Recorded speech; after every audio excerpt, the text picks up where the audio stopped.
ఒక చిన్న పల్లెటూరిలో ఒక అవ్వ తన గుడిసె పక్కన ఉన్న మామిడి చెట్టు నుంచి ప్రతిరోజు మామిడికాయలు కోసుకుంటూ జీవితం సాగిస్తుంటుంది.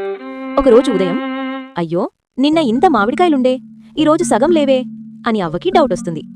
అవ్వ నెమ్మదిగా తన గుడిసెలో నుంచి బయటకొచ్చి మామిడి చెట్టు వైపు తొంగి చూస్తుంది. ఎవడు దొంగాడ్రా ఇది? అక్కడే ఒక బాతు మామిడికాయలు నోట్లో పట్టుకొని తన గూటి వైపు తీసుకెళ్తూ ఉంటుంది. అయ్యో, దొంగబాతా అని అవ్వ కాస్త షాక్ అవుతుంది. బాతు మామిడికాయలను తన గూటిలో దాసిపెట్టి తన చిన్న పిల్లలకి పెట్టేందుకు సిద్ధం చేస్తుంది. అయ్యో, ఇవి తన పిల్లల కోసం చేసిందేనా? అంతలో భారీ వర్షం. గూటిలో దాచిన మామిడికాయలన్నీ వర్షానికి కింద పడిపోతాయి. బాతు పిల్లలు తడుస్తూ ఏడుస్తుంటాయి. అవ్వ పరిగెత్తుకుంటూ వచ్చి పడిపోయిన మామిడికాయలన్నీ తీసుకుని బాతు పిల్లలకిస్తుంది.